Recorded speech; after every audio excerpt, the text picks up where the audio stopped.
যদি পৃথিবীর অন্য কোন ধর্মের অনুসারী হয়, কোন মুসলমান যদি সংখ্যালঘু ওই জাতির উপরে অত্যাচার, জুলুম, নির্যাতন, হেয় প্রতিপন্ন করে তাদের অধিকার নষ্ট করে, নবীজি জানিয়েছেন কিয়ামতের দিন আমি নিজে ওই হিন্দু লোকটার পক্ষ নিয়ে তোর বিরুদ্ধে মামলা দেব। বলেন নাউজুবিল্লাহ। সুতরাং এদেশে যারা আছেন তারা আমাদের জন্য আমানত। দুঃখজনক হলো সত্য, এই আমানতের ভেতরে কিছু শৃঙ্খল, বিশৃঙ্খল, উল্লুক মার্কা লোক আছে। এরা আজ অনেকেই মুসলমানদের বিরুদ্ধে উল্টা পাল্টা ষড়যন্ত্র করছে। আল্লাহ যেন তাদেরকে বুঝ দেন মানুষ হিসাবে। আরে ভাই, আপনি যাই বলেন না কেন, পৃথিবী উল্টিয়ে গেল, আমরা একই দেশের লোক। সুতরাং ফরিদপুরের এই ঘটনা বিচ্ছিন্ন, এটা যারাই ঘটিয়েছে, আমরা যারা দায়িত্বে আছে প্রশাসনে, আদালতে, বিচার ব্যবস্থার উপরে আমাদের আস্থা আছে। আমরা নিজের হাতে আইন তুলে না নিয়ে বলবো এদেরকে আপনারা শাস্তির আওতায় আনেন, তাহলে বাংলাদেশ এমনিতেই শান্ত হয়ে যাবে।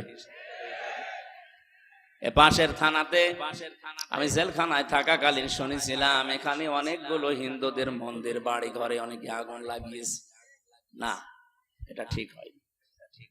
ওয়ালা তাসুবুল্লাযীনা ইয়াদউনা মিন দুনিল্লাহি ফায়াসুবুল্লাহা আদওয়াম বিগাইরি ইলম। কোরআনে কারিমে আল্লাহ জানিয়েছেন, হে নবী, ওরা যদি আমি আল্লাহকে বাদ দিয়ে অন্য কাউকে ডাকে, ওদের দেব দেবতাকে ডাকে, আর আপনি যদি ওদের গালি দেন, ওরা না বুঝে শেষে আমি আল্লাহকে গালি দিয়ে ফেলবে। এই জন্য এটা করা জায়েজ নেই। ওদের বাড়ি ঘর, মন্দির, উপাসনালয় ভেঙে দেওয়া, গড়িয়ে দেওয়া তো হারাম।